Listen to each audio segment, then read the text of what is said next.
everybody, it's Tiffany, and I want to welcome you to Get Organized Challenge number 2, Be a Paper Sorting Powerhouse. This is a little bit odd because I'm not doing this live. It is, when you're watching this, Tuesday the 28th of January 2020, and I am in Florida for the Home Shopping Network's 24-hour craft day. So as soon as you finish watching how to organize your craft supplies, tune in on HSN and say hi. All right, let's get started. If you are new to the Get Organized Challenge, there's a few things that you need to know. There's a chat box going on, so if you have a question, type the word question in all caps, and Karen will do her very best to answer it, which in 99.999% of the time she can answer it. If she can't, then she'll bring the questions. No, she won't. It's recorded. Then she will get back to you later. But she will be live while you're watching this on either on Facebook or YouTube and answer questions while it's on. So jump in there and ask a question. She'll get it answered for you. She will also announce the winners on our Facebook page and directly. So if you entered the progress post contest this week by putting a progress post either on our Facebook group or sending us an email, she'll pick the winners and announce those on the 28th as well. I just don't have them, obviously, because it's not the time yet. Let's see. Oh, make sure that you download your workbook, because any of the things that I talk about, so if you're unfamiliar, I should assume that some of you are new. On our website, you can go to classes and click on Get Organized Challenge and scroll to the bottom, and each class has its own little block. Click on the block for today, and you can click the link for your handout, and then the handout generally has live links to anything that I talk about that is like a blog post or a video or anything like that. So just something to help you, and just save it on your computer, and you can refer back to it very easily, just clicking and going. All right, so I think that kind of sums it up. So let's get started. And you know, my first piece of advice to you this week is start small, but start now. There are a number of you who have joined us for the Get Organized Challenge, maybe once, maybe twice, maybe more, who spend a lot of time thinking about getting started instead of actually getting started. So I want you to resolve to yourselves, this is the challenge for me. I'm going to jump in and I'm going to do something. I want you to start small, but I want you to start now. Remember, the reason we start with paper sorting is because with sorting paper, even if it's a small amount, you can recognize immediately the benefits of being organized, right? So you're going to organize that little bit of paper, and then the very next time you sit down to craft, you are going to be able to actually use that paper more efficiently, find what you need more easily, and it's going to inspire you to keep going and get everything else organized because you'll see the benefit of it immediately. All right, when we talk about sorting paper, there are two major things that we need to deal with. One is the mental process of sorting paper, and the other one is the physical process of sorting paper. So we're going to start with mental, which we always do. It's all in your head. Everything starts in your head. And you just want to get your brain around the fact that you're going to sort your paper into 3 major categories. We talked last week about 4 major categories. Well, within paper, there is no alphanumeric category, right? You might have paper that has alphabet printing on it, but it probably has more to do with a theme or category than actually does with something that you would use to create a word or statement or title or something like that. So it's going to be themes and sentiments, the calendar year, and the rainbow. If you didn't make your theme and sentiments list last week, you need to do that before you get started with this. Themes and sentiments and calendar are pretty easy for people to get their heads around, right? You know what it is. Birthday is a theme. Christmas is a holiday. Birthday goes in themes and sentiments. Christmas goes in the calendar year. Things that recur every year are going to go in calendar year, and themes are specific to an event or type of layout or whatever that you're doing. The big challenge when we're sorting paper is the rainbow, and that is the thing that gives people a stomach ache, and it makes it hardest for people to move through this process. So I want to, something you've heard me say before, maybe you should write it down and post it in your craft room. Perfect is the enemy of good. And it is nowhere more prevalent when we're doing our organization than in organizing your paper, right? So if I could see all you raise your hands, And if I asked you, how many of you have enough paper that if you organize paper, or if you used paper crafted a little bit every day for the rest of your life, would you ever even use up the paper that you have? Probably not. Most of you are saying, no, I never would. And yet you're probably going to buy a little bit more the very next time you go to a crafting event or Joann's or Michael's or one of those stores, right? Paper is an addiction. We use a lot of it. We have a lot of it. We have so much, and that paper is going to work in a number of different scenarios. So I want you to really kind of let that sink into your brain. I need a good system for organizing my paper, not a perfect system for organizing paper. Perfect is the enemy of good. And your goal, remember, is to be able to find something that's going to look great on your project and work perfectly for your project, but you have lots of things that are going to meet that need, right? You have enough paper that you're going to be able to find something regardless if some things are a little bit out of order. So keep that in mind. That's the biggest challenge. The challenge comes in on that with how do I organize prints, patterns, and multicolor paper, because you look at something that has blue and green and pink and yellow in it, and you think to yourself, well, which category does this go in? And I want you to just make a quick gut decision. What color jumps out to you? What color do you like the most? And that is the category that you're going to put that in, right? So we're going to talk about organizing paper, light to dark, and then also your prints and patterns are going to be in the back. So I kind of try to do mine alphabetically, like dots, distressed, florals, plaids, stripes, kind of consistently. So if you look through my red, at the back of red, you're going to find all of those categories kind of together. I might use a sticky note or to separate them out. But generally, one of the beautiful things, especially with vertical paper storage, is that you can thumb through and get a sense of all of those things, right? The next challenge that people have with this is double-sided paper. Well, which side do I put it under? And the answer to that is put it under whatever side you're most likely to use it, whatever side you like it best.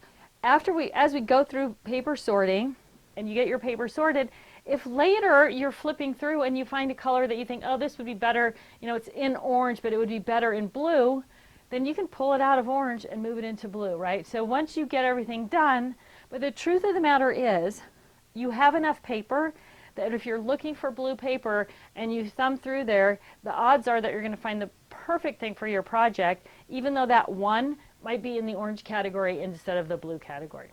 If you don't find anything in blue, you think, oh, maybe orange will go with this, and you flip through it, then you're going to find it anyway. So the beautiful thing about getting your paper organized is if you don't find it right there, it's really easy to look in the next color group or whatever. So try not to get too hung up on perfect or exact match, and just go with what you like the best or where you're most likely to use it.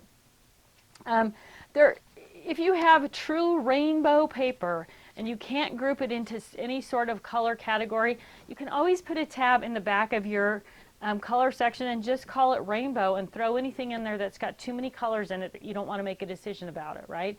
Then you can do flowers or dots or distress or stripes or plaids, whatever categories you have for paper, and then you can flip through that if you're looking for something with a bunch of color in it. So don't get hung up. I guess that's my point. Don't get stuck on thinking it has to be something that's specific. There's a couple of exceptions, or an exception. Our ultimate goal is to keep things together we use together or we plan to use together. So if you bought pink floral paper to work on your daughter's ballet pages, and they match the ballet slipper embellishment and the ballet ribbon and the ballet cutouts and all of those things, put the paper right there with all of that in the ballet section. So when you're ready to work on those pages, everything is in one place, right? And then it's going to be super easy to find. You're actually going to use all those pieces together, and when you're finished doing the ballet layout, you can take the extra paper and move it into your pink section or pink floral, wherever it belongs. So the one sort of side to that is, are you keeping things together you're going to use together? Make it easier to find exactly what you need when you're ready to do that project. Nothing bad will happen. If you misfile some paper, if it ends up in the wrong category, it's not going to stop you from scrapbooking or card making or doing a mixed media project or creating some sort of home decor project. It's going to pop up later. You're going to find it later in another color category. But like I said earlier, with the amount of paper that we all own, you're going to find exactly what you need to make a beautiful project So don't worry that something terrible is going to happen in that way. What do you do with kits and stacks? If you subscribe to some sort of monthly kit club where you are getting things in the mail that have paper and embellishments and all those kind of things, I'm not an advocate of you taking all of those things apart and then moving things around. Put the paper over here, the embellishments over here, etc. If they all came together, even if they're in a box, I want you to just figure out a way to connect those things to your 4-section system. So in the example of a kit club, if I got a kit club box and it was full of paper and stickers and stamps and all those embellishments for summer, I would just take the insert out of the kit club, maybe make a copy of it, and put it in the summer section of my 4-section system, so that when I was looking for summer things, I would be reminded that I actually had that kit somewhere else, and I could go and grab the kit like this, right? So if I had a summer kit, I would just give each box a number as they come in, or each packet, or however they get delivered to you, right on the box. 101 summer, 102, 103, boom. And then as I'm flipping through my 4-section system, I'm looking for things for summer. I'm going to see the little insert that came with this kit, and I'm going to be able to go, oh, that's in the summer box. It's box number 101. I'm going to be able to go to my shelf, pull out this box, and use the things that are in it. When I get to a point with the kit that's in there where I just have a few pieces left, then I might integrate it into my scrap rack. But I want to keep things together that I use together, and I want to find a way to connect things so that when I'm looking through the summer category, I remember that I have those boxes on the shelf. One other thing that I talk about all the time is putting things vertically. These are no exceptions, right? So I showed this to you flat, but if I was going to put this on a shelf, I would actually put it on a shelf vertically, so that if I wanted this box out of the middle, I can pull the boxes in and out rather than having to unstack, take things, and put them back. So anything that you can go vertically with, I would advocate that over stacking all day long. Speaking of stacks, what do you do with stacks and pads of paper that we collect? And the biggest thing that I want you, again, we're going to go back to the mental. Why did you buy that? Why did you buy that paper pad? And I have a little theory about paper pads and the reason that we buy them. And I believe that we buy them because we go into Michael's or Joann or Hobby Lobby to get whatever it is that we wanted, and whatever we wanted was on sale, so we couldn't use our 40 off coupon on that thing. And then we look at a paper pad, which is normally $20. We go, well, I could use my 40 off on this. I'm going to save $8. That's a big chunk of money. I'm going to get all this paper for $12. It's beautiful, blah, blah, blah. So we don't really have a point to buying it. It's just a good value in the moment. And then we bring them home and we stack them up in the corner. We forget about them and we don't use them. So I want you to do two things if you buy paper pads or paper stacks. I want you to write on the back of the paper pad or paper stack how much you paid for it and what day you bought it. And then you'll kind of know, you'll get a sense for yourself of, am I really using the paper in this paper pad or paper stack? Is it really a value? Or are they just something that I'm collecting and I forget that I have them, which we're going to address also, so don't worry about that, and I don't use them? I would say 9 times out of 10 paper pads or paper stacks are not the value that we think they are, because we just don't use the paper in them the way that we thought we would, or as much as we thought we would. So keep that in mind. I am going to address, though, as we go through and organize this stack of paper, how to integrate your paper pads and paper stacks right into your paper storage system, so that if you do in fact own them, you will use them more. Okay, so next step, now we've got our heads around it. We know all the little niche-y things in paper organization. Now, how are we going to go about it? What is the physical process of sorting paper? At this point, you have to choose, how am I going to sort my paper? Am I going to sort vertically, or am I going to sort horizontally? You all made your themes and sentiments list last week. If you are sorting horizontally, which is I do not recommend, excuse me, you are going to create some sorting guides like this. So this is a sorting guide that I made with 12 by 18 paper. I strongly recommend using 12 by 18 paper. Originally, I made my first sorting guides on 12 by 12 paper, so it would say the same thing, but on this. And as soon as you lay a piece of 12 by 12 paper on that, you can no longer read it anymore. So 12 by 18 paper from the dollar store, divided at the 6-inch mark, and then I just wrote the theme or sentiment, or whether it's a rainbow or a holiday on there. So I can sort, so these match my themes and sentiments list, right? And you can put multiple things. So I did fall, which of course has Halloween, Thanksgiving on it. Travel, I know I have a ton of stuff for travel, so I gave it its own sorting guide. And then a beach, birthday, camping. I don't have a ton of stuff for those, so I put them all on one. So with horizontal, you are going to take your sorting guides and you are going to spread them out across your floor, across your countertops, around your dining room table, whatever space you have, and you're going to use those to sort onto. These work for paper. They work much better, and you are going to use them when you do embellishments and other things. If you have or can get vertical paper storage, that is what I'm going to recommend strongly for sorting your paper for a couple of reasons. It's small and self-contained, and it's easy to move around. One of the challenges that happens with organizing is we start organizing something, anything, and it always gets worse before it gets better. But so we create this mess all over our dining room table or whatever it is, and then all of a sudden you're like, oh, I need to clean up the table, I have to do this, or I have to do the other thing, I need a table clearer, and you end up just gathering everything up and throwing it in a box or stuffing it in the closet, and all the work that you did sort of getting that organization done becomes kind of a big mess, right? And then your brain does this thing where when you look at that mess in the closet or that pile that you put in the corner, your brain says, oh, that system didn't work. I must need to come up with something else. Your brain doesn't remember that you forgot you were having dinner guests or that all of a sudden it was dinner time or you needed the table for something else. It doesn't remember that. It just looks at something and says, that didn't work. So if you can sort vertically as you're organizing, it's a lot easier and it keeps everything contained. And if you have to move everything, you're moving everything organized and you're not having to redo anything. You just move it over and bring it back. So I would strongly recommend going vertical. That is what I'm going to do today in the demo. I'm going to use our paper storage boxes, which you're going to see. You don't necessarily have to store your paper in them. You can pick up a set of them from us. You can get a set of them at Hobby Lobby and use your 40 off coupon.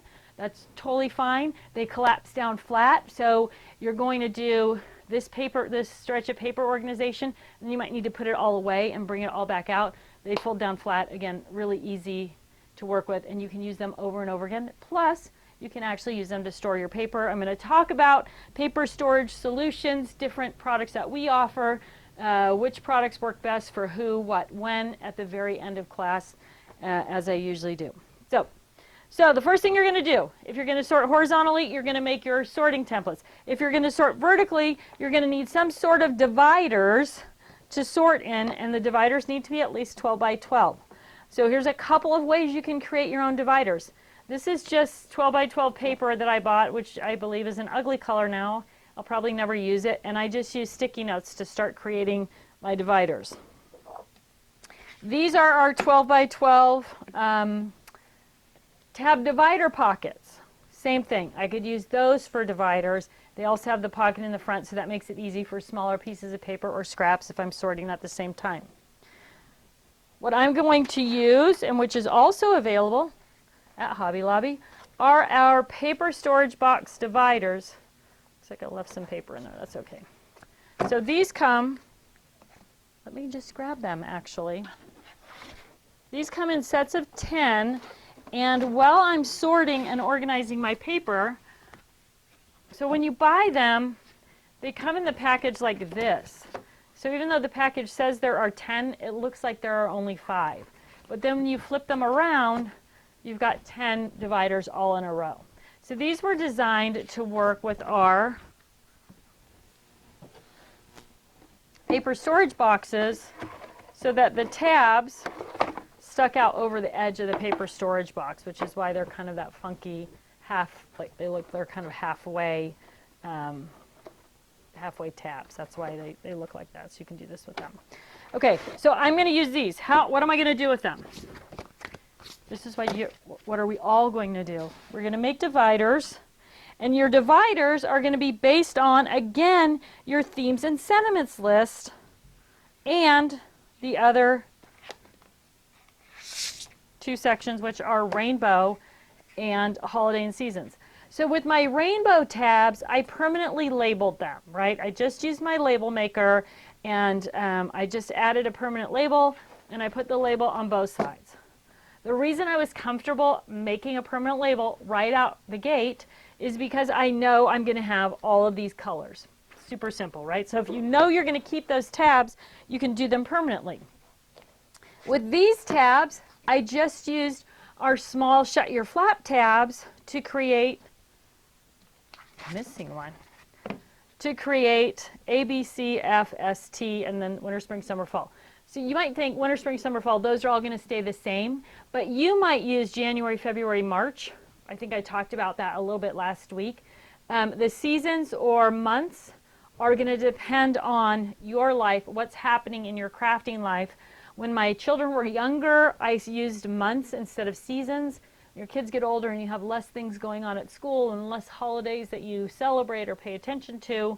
It's easier for me now to just use the 4 seasons. So you can choose either way, go by the month, go by the season, or maybe go by a mix of them, right? So you might have important months. September is back to school, October is Halloween, Thanksgiving is in November, and then Christmas is December. So maybe you have a lot of things for those 4 months and you want to go, instead of having fall, you want to have those 4 months. You can do it either way. But use sticky notes initially, and then once you decide how you're going to do that, you can permanently label your tabs. So I guess the goal in all this blah, blah, blah is don't permanently label your tabs until after you're done sorting paper, because you will be surprised at the amount of paper you have for certain categories and what you don't have for other categories that you thought you had a lot of. So you can see on the B tab, I also made additional sticky notes for categories that I know that I had, right? Those sticky notes came right off my themes and sentiments list. So I created those sticky notes, and now as I begin sorting my paper, as I come across beach, birthday, baby, beach, birthday, whatever it is, I'm already ready. I can already subdivide and create another divider just using the paper for each one of those categories, okay? I'm going to encourage you, when you start sorting, to put all of your dividers into one box to start with, okay? And the reason you're going to do that is because you want everything to stay straight up and down as you're sorting. Once this box gets fuller, then I can put a second box together, which I'm going to show you as well, divide my pile in half, and keep sorting. So I'm going to keep adding boxes as I'm working through the paper that I have to organize, so that everything stays nice and neat and straight. And so I only have a couple of boxes going at a time, or initially like 1 box, 2 boxes, 3 boxes. Again, easier to move around and easier to handle in that sense. Okay, so then you're going to start the sorting process, which becomes, I guess I could do this the other way. Then you're going to start the sorting process, which becomes very simple. As you get your stack of paper, right, and you start looking through things, oh, this is Easter bunnies. That is going to go in spring. So all I'm going to do is start dropping things into my paper storage box by category as I go through.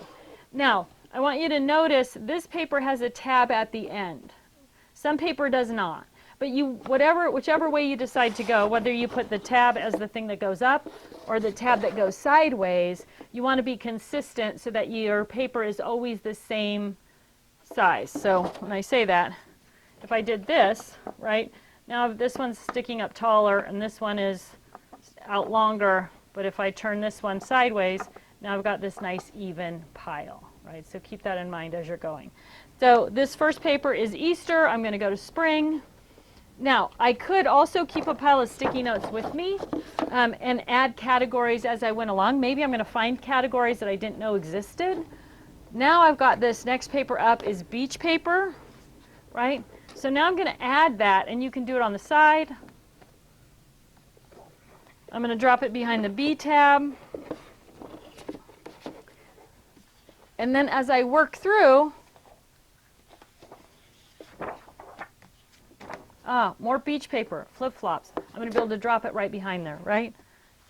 Christmas.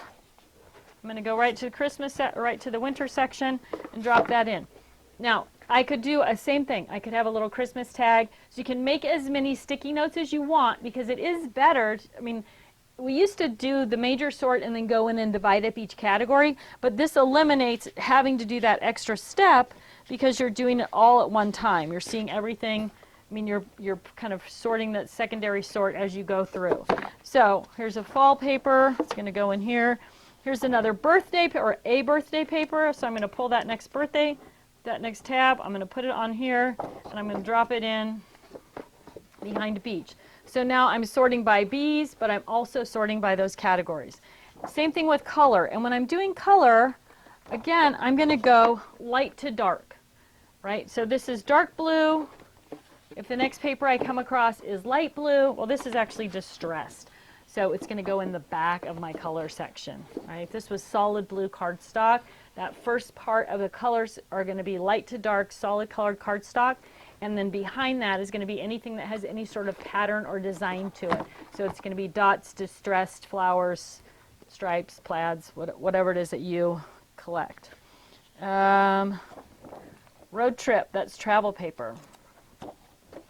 Okay, I'm just going to continue to move through this whole pile, but as you can see, it's pretty fast. Here's a red. Here we go. This is what I'm talking about. Pink, solid colored cardstock. Blue, solid blue is going to go in front of my printed blue, right? I'm going to just work light to dark, dark green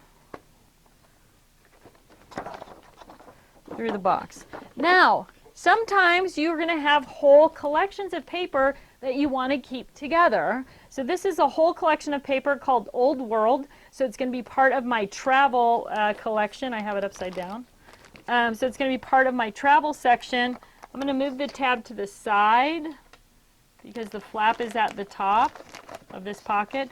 So I just took that entire collection of paper and I put it into one pocket. So now all of these papers, everything that's shown on the front here, is in one pocket, and I'm going to go to the travel section and I'm going to add it right there to travel. So now when I'm looking for travel paper, it's all there, but it's also all together, right? So different than having sort of random,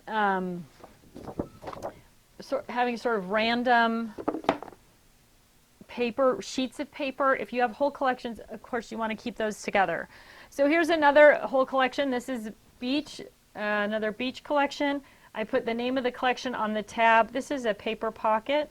So far you've seen a supersized single, which is what I had the Old World in. This is a paper pocket. At the end of class, I'm going to talk about each of these. So if you want to learn more about what those are and how they work, I'll do that at the end of the class. I'm just going to add it to the beach section. So you can see how easy it is to just work through, right? These two papers I want to keep together. If I just had this alone, it would probably just go in red plaid.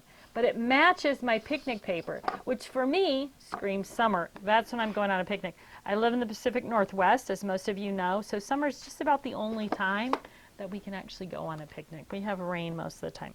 Although if you don't mind getting wet, you could do that as well.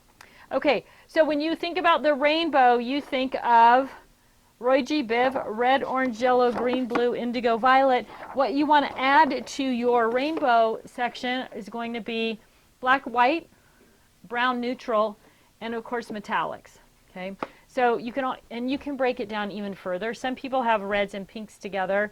Some people have blue and green together. It depends on how much color you have, how much paper you have, and how you want to segment that off. Okay, so now I have a paper pad, right? So with a paper pad, what I'm going to do is I'm going to take a sticky note and I'm going to add it. I can't believe I don't have one on here. Let me see if there's one stuck in the back or on the front. No? Oh yeah, there it is. Whoa. See how prepared I am? I'm going to take a sticky note and I'm going to add it to the paper pad. Valentine's Day, right? And then this is going to get stored, going to go right in with my holiday and seasons. Now, whether you consider Valentine's Day a winter holiday because it's in February, or a spring holiday because love is in the air, that is totally up to you. But it's going to just go right in with that, with all the other paper. So now it's right there. I'm sorting and organizing in these boxes, but I'm probably not going to keep everything in the boxes. Well, I'm going to talk about that more too. So now my box is getting kind of full. At this point, I'm going to pop together another paper storage box, right? And I'm going to divide and conquer. I have this sitting on my notes here, so what I'm going to do is spill everything over. Trying to turn my note. So now I'm going to divide and conquer. I'm going to take half of my paper and I'm going to move it into the second box this way, because that's where, how my tabs are going. And now I'm just going to continue working through my pile, right? Sorting, organizing. When these two get full, I'm going to add that third one. I'm going to add that third box and just keep working. So when I'm all done sorting paper, I will have added all of the boxes. Maybe you have 3, maybe you have 5, maybe you have 10, but everything is organized into your paper storage boxes. And at that point, you can take the boxes and move them onto the shelf wherever you're going to store them. So in this scenario, let me pull this out. When I move things to the shelf, and so I have these stored in paper handlers. I'm using the boxes because they fold up flat and they're easy to store, and I periodically am reorganizing and purging through my paper, and they're an easy way, lightweight, to sort and store all, sort and organize all the paper. I store my paper usually in paper handlers.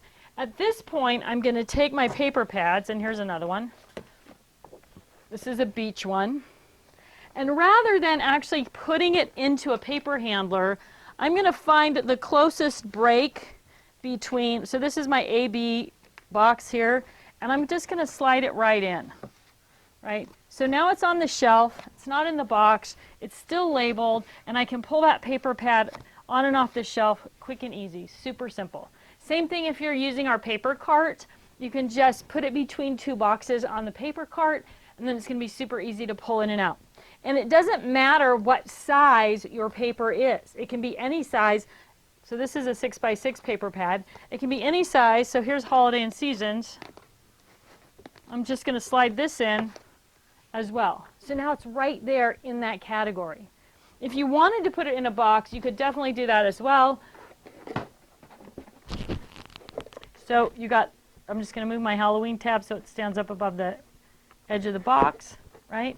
And now I'm going to be able to put it right in the box and have it sticking over. But there's no reason to put your, personally, I like the paper pads between the boxes because they don't need any help standing up, right? An individual sheet of paper needs to be in the box so that it stays contained, but your paper pads don't need that. So you don't necessarily need to fill up that box space using your paper pads or your paper stacks or that type of thing, right?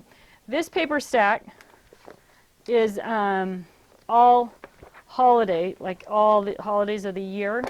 So again, it's just going to get stood up in between the calendar year or near the calendar year box with that little tab on it. And that way I'll remember that I have it. So if you've got your paper pads stacked up, you have to take them all, like dig through them to find that.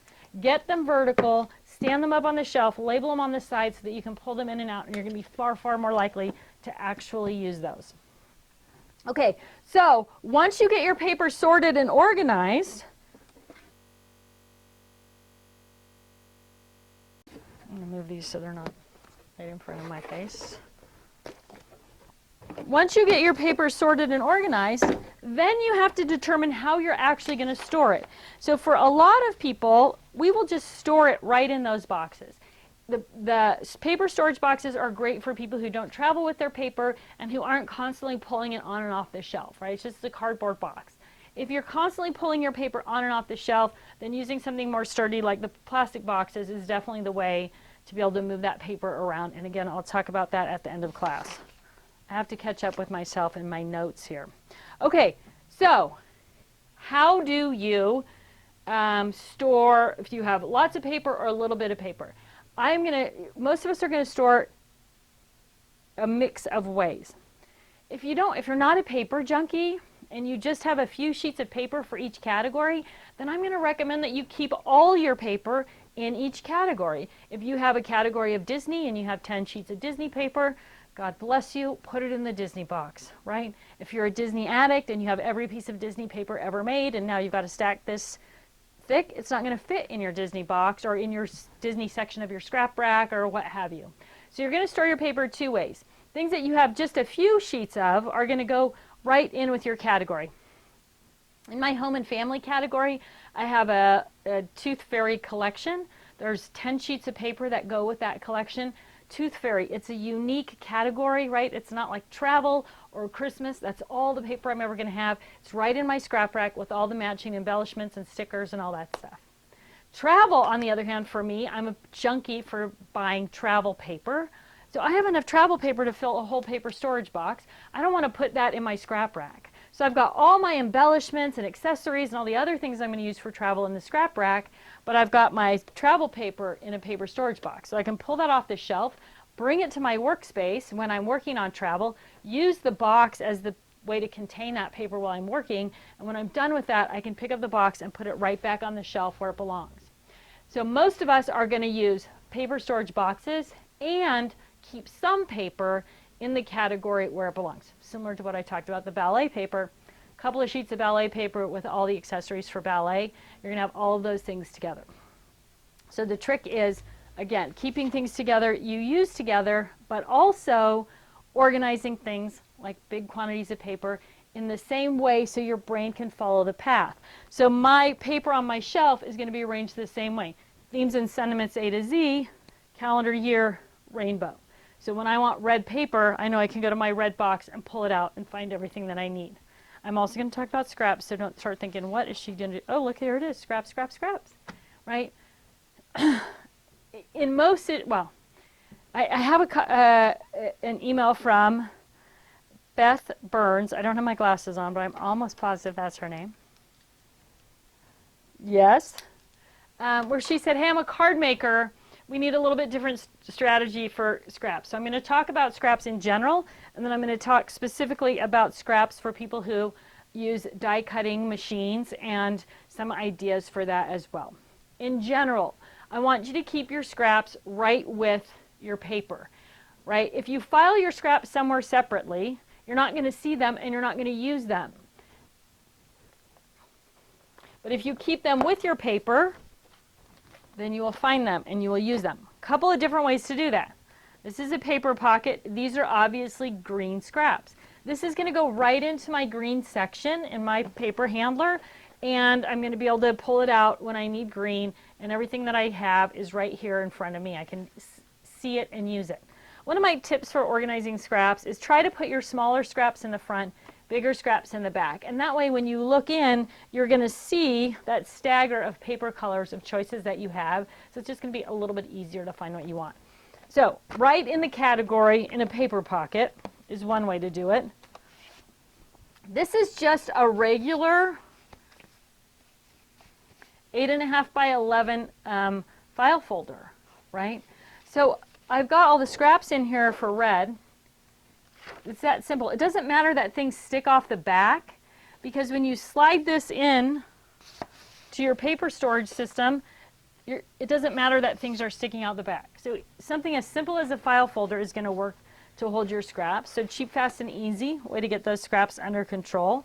We also make another product called the Scrap Master, and the Scrap Master is designed to work in with your paper storage boxes or paper handlers and hold all the different scraps for that color group in a way that's very visual and accessible as well. This looks like it would hold 12 by 12 paper, but it won't. Well, I shouldn't say it won't. It will hold some, but any paper that's not exactly 12 by 12 isn't going to fit. So it is for scraps. If you want to store your paper and your scraps together, all you need to do, let's see if I have one on my shelf here in that scenario. I think these are, well, maybe this one.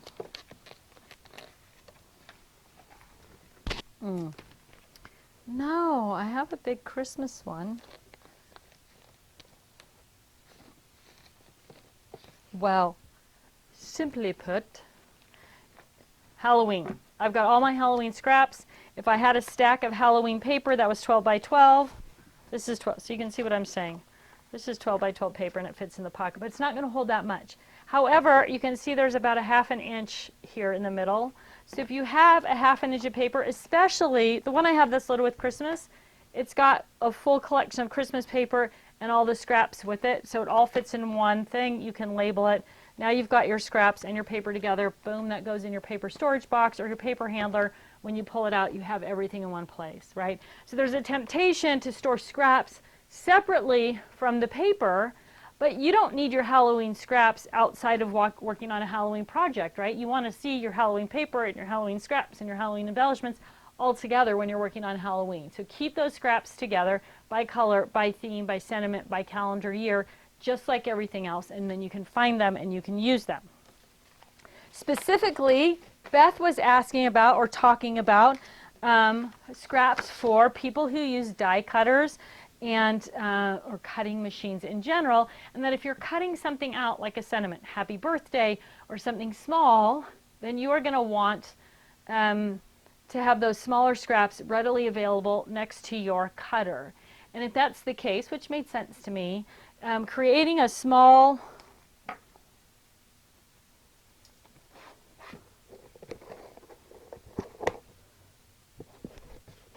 filing system of scraps that you could keep next to your cutting machine, and then you can just use our small pockets. So this one says red and pink, so this might have all of your red and pink scraps in it, and whether you choose to put it in a box or in something that's open and accessible. So this is a good example. These are all these scraps from Stephanie Bernard. What is it called? It is called, no, I don't have my glasses on. All these scraps match the paper pad, right? But you could just as easily have all the scraps by color in something like the 6x6 tiny paper handler. Look how cute it is. And keep that right next to your cutting machine. So as Beth said, I'm not necessarily looking for anything particular.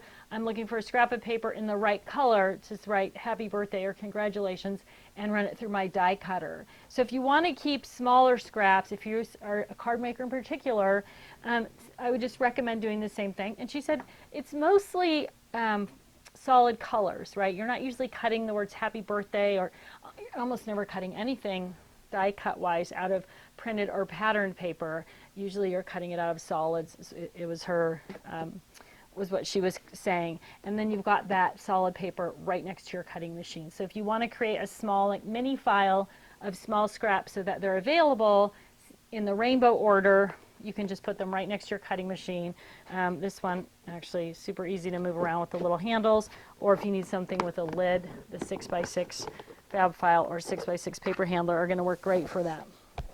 So it is an easy way to contain a small amount of scraps by color and then actually get the most use out of them because they're right next to your cutting machine. So it's super easy. I also got a comment today from, I do have to put my glasses on for this one.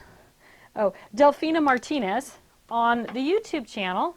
She had just watched the first challenge and she said she really needed help sorting her paper because most of her paper was, what term did she use? Now I have to put my glasses back on. Vintage. Most of her paper was vintage and she wasn't sure, should she just have a category called vintage? No, because when you look at the vintage paper that you have, something like, help me now, Graphic 45, all of their paper is vintage in look, correct?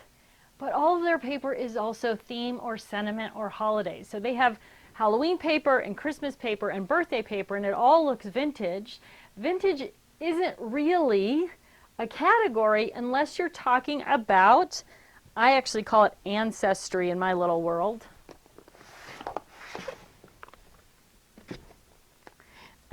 However you define it might be something different.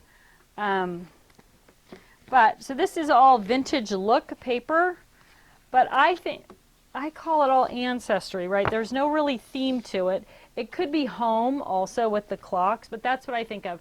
Kind of generic maybe steampunkish, but it's all together. I call it vintage. Whatever works in your head, very generic. But when you're talking about using lots of vintage style things, Anna Griffin has a vintage look. Again, it's either color or it is vintage birthday or vintage Halloween or vintage Christmas. So you want to put holidays together, themes and sentiments together, and rainbow together. Even though it's vintage, it's going to fit into a theme or category. So that was a very timely question, Delphina, if you're watching this morning. All right, scraps, scraps, scraps. I just talked about that. Now remember, because this is recorded, you can ask questions, but we won't do it at the end. Karen will answer them as we go along, and then she'll have to get back to you after class or later if she can't answer the question. Which also leads me to remind you, if you have a question that didn't get answered, please, you can either post it on the Facebook group, and someone there will certainly help you, or you can email customer service at totally-tiffany.com, and someone at the office will respond back to you and get you the answer for the question that you have. Several years ago, Diana Dawson took the Get Organized Challenge, and she said, hey, I'm going to backtrack because this won't make as much sense. My other recommendation for you about scraps is to choose a minimum size. And this might be a good dividing point between what's going next to your Gemini machine and what's going in your purge box or just in the recycle bin. Choose a minimum scrap size. When you finish a project, anything that doesn't meet that minimum is going to go in the recycle bin or the purge box because you're not going to use it, right? We already know you have more paper than you could probably use if you crafted a little bit every day. Don't get hung up digging through scraps when you have this beautiful collection of paper that you want to use. Keep in mind that crafting, scrapbooking, card making, these are fashion-forward hobbies. The color, the texture, the style, the design, they all move forward in the world with fashion. So something that you bought 10 years ago, you may pull out of your paper storage collection and go, this is really ugly, why did I buy it? It doesn't match the style of the day. So you want to use as much of that beautiful paper as you can so that as new styles and new designs and new trends come out, you can create using those styles, designs, and trends. Okay, so don't be afraid to get rid of paper that you don't like, and don't be afraid to get rid of small scraps because you're going to have plenty of other paper to get through. So for me, I would love it if you said, I'm not keeping anything that's not at least 12 by 6, a half a sheet of paper. I know for most of you that isn't reasonable and you get a little bit of a stomach ache about that. If you haven't watched the purge video, I would recommend again that you take a few minutes and watch the purge video if you need help sort of getting in your head about getting rid of things, right? You want to spend time creating and crafting, not digging and searching through piles of scraps. So one thing that'll help is organizing your scraps right within your theme sentiment category. That'll be perfect. But the other thing that will help is not keeping so many scraps. So if you say, for my scrapbooking projects, I'm not going to keep anything unless it's 6 by 6, and then I'm not going to keep anything in my die cutting section unless it's at least 4 by 6. So look at what's commonly used and what's easy to work with and keep that size, right? So I love the idea that Beth submitted about keeping a little stash of solid colored scraps right next to your die cutters. You can pull out that blue piece of paper and match it up to your happy birthday die and run it through your machine. But please don't keep tiny little scrap. I mean, think about how much time you're spending not only looking for that, but when you're picking up off your desk and then going somewhere else and then filing it, only to cut more things that size the very next time you craft, okay? So set your minimum scrap size, write it down. 6 by 6 is my minimum scrap size for scrapbooking, or 4 by 6 is my minimum scrap size that's going in next to my Gemini machine or into my little, my Spellbinders, whatever type of tool I'm using so that I can cut those when I'm using a die cutting machine. Dies are getting bigger and bigger also. You're going to see, I was just working through a bunch of dies that I have with scrapbook.com, and some of them are, almost 8 by 8. So even in that world, there's a lot of tiny ones. I get that, but even those come in all different sizes now, so you can do that. So Diana suggested that as you're going through this process, you might just create a scrap box that you can throw scraps in that you're not going to use, because later when we talk about organizing dies and punches, you are going to want to have some scrap paper that you don't care about, that you can use to make examples of those dies and examples of those punches. So at this point, it may be a good idea to just put a little box that has big enough scraps in it that you can use to catalog your punches, your dies, any other small tool that you want to make an example of with paper. So for now, as you're sorting paper, I'm going to give you permission to save smaller things and set them aside for when we do that next challenge. All right. I think that wraps it up for actually the paper sorting and organization. So you have in your handout the paper organization challenge checklist. So this week you're going to choose a tool. That's your number one thing. Second thing you're going to do is either create templates, that would be the 12 by 16 or 12 by 18 sheets of paper, or dividers if you're organizing in paper storage boxes. You're going to sort at least 8 inches of paper.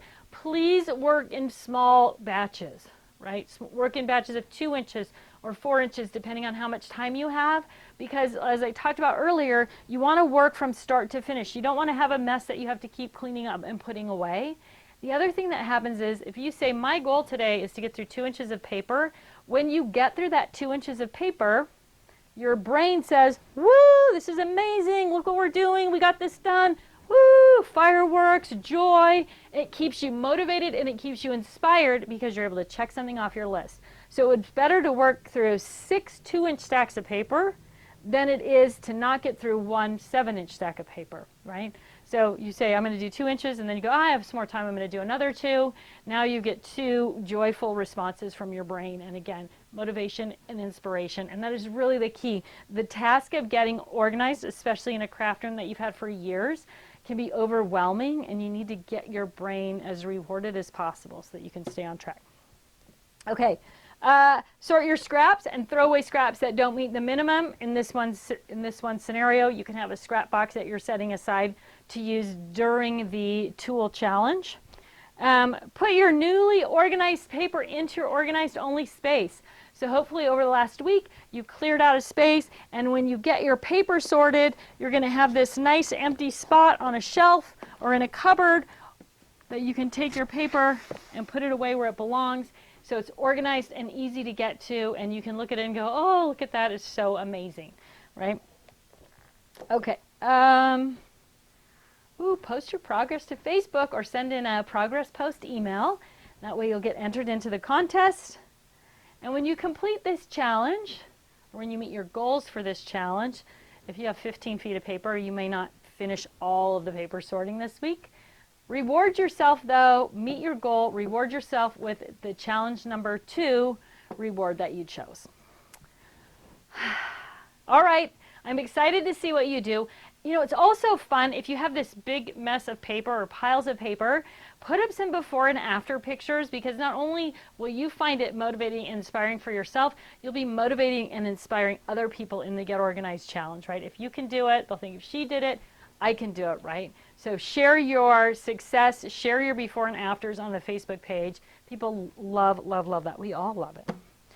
All right, that's it for this week. Stick around for a few minutes and we will go through all the different products we offer for organizing paper, and I'll tell you, depending on the type of crafter you are, which type of product you should be using.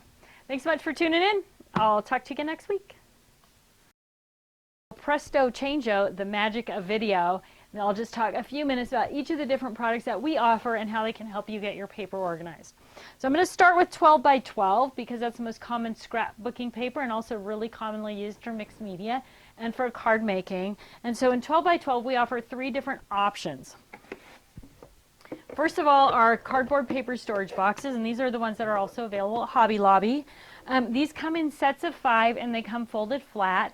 So they're a great way to store a lot of paper, right? 500 sheets of cardstock in one box. This product is the least expensive. It's perfect for using as a storage, as a sorting option for anybody.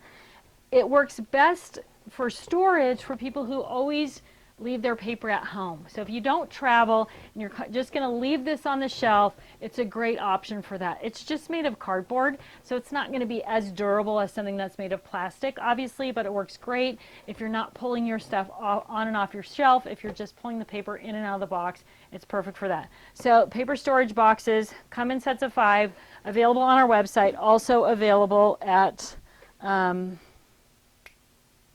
Lobby. Also, Leanne, I put the set of paper storage box dividers in that, on that tray. The ones that are blank. I want the ones that are like blank set of dividers. Yes. Yes. There's 10 of them. So the paper storage box dividers, which are also available at Hobby Lobby. They're hanging right in the same area as the paper storage boxes, also available on our website. They come in sets of 10, and remember, when you're looking at them in the package, they're going to look like this, like there's only 5 in there, and then they flip around.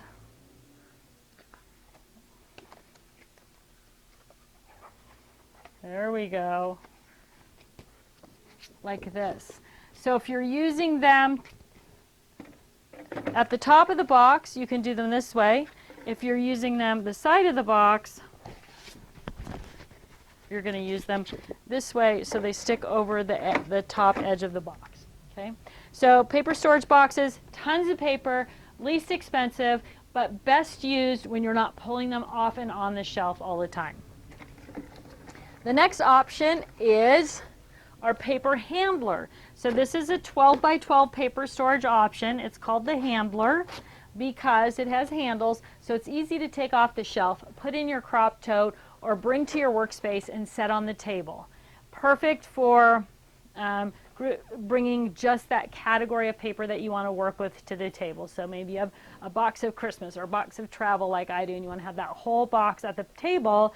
Instead of taking up a 12 by 12 space on your table, now you're only taking up 12 inches long by a couple of inches wide, and everything stays organized and neat and tidy. So the paper handler will work with our 12 by 12 tab divider pockets, right? So this is going to give you a pocket for scraps or to protect paper that's like vellum or glitter or something that's a little bit more delicate. But you can also use the paper storage box dividers in the 12 by 12 paper handler. So if you buy the dividers and the paper storage boxes to use in the sorting process, you can also then permanently label the dividers and use them when you are done sorting as well. Just want to show you also that the tab divider pockets also fit in the 12 by 12 paper handler box. So all the 12 by 12 stuff is going to work together. Paper handler is great for somebody who crafts at home a lot but likes to bring their paper to the table, or also travels with paper and you want to be able to grab it off the shelf, put it in your travel tote, and get out the door. Last but not least in the 12 by 12 options is our 12 by 12 fab file. The 12 by 12 fab file comes with, included with, are the 5 tab divider pockets on the inside. The 12 by 12 paper handler is a little bit narrower. It doesn't hold nearly as much paper. It has the closing, locking lid, a little handle on the top. Who should use this? This should be used by somebody who, for some reason, wants to keep things sealed up. Maybe you store all your scrapbooking supplies in the garage. Maybe you always only travel, so you want to keep a lid on things. Maybe you live somewhere that it's dusty or something like that. So the paper handle, the fab files are great for that because they have a locking lid. They still have the little handle. You can store them on the shelf still vertically, pull them on and off, and take them with you as well. They just don't hold as much, and of course, since they're not as wide a base, they don't stand up on their own the way the wider base items do. Okay, so in the fab file line, we also do the 8.5 by 11 / A4 fab file. And so this is a little bit bigger than 8.5 by 11, and that is going to let you store A4 paper in it as well.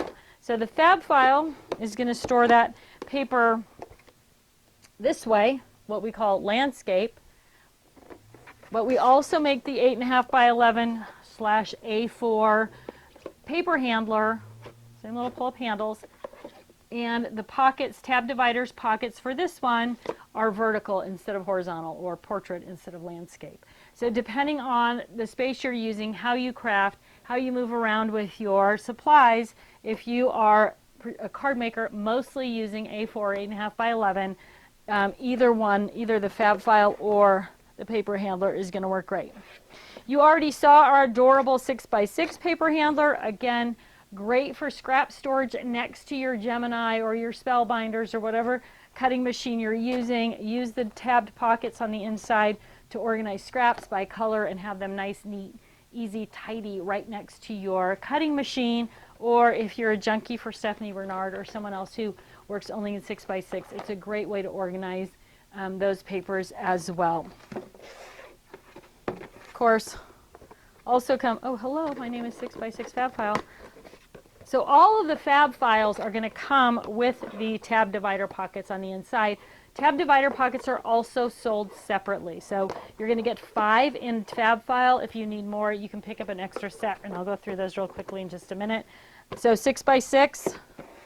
And then finally, if you work in 8x8, we also offer the fab file, pull-out handle on the side, in 8x8. Not as common of a size, so we don't have the paper handler in that, but the 8x8 fab file does come with the 8x8 pockets on the inside as well, and again, you can buy additional pockets for that also. So if you like to work in 8x8, or if you are working with an 8x8 album, I have an 8x8 album that actually, the whole album,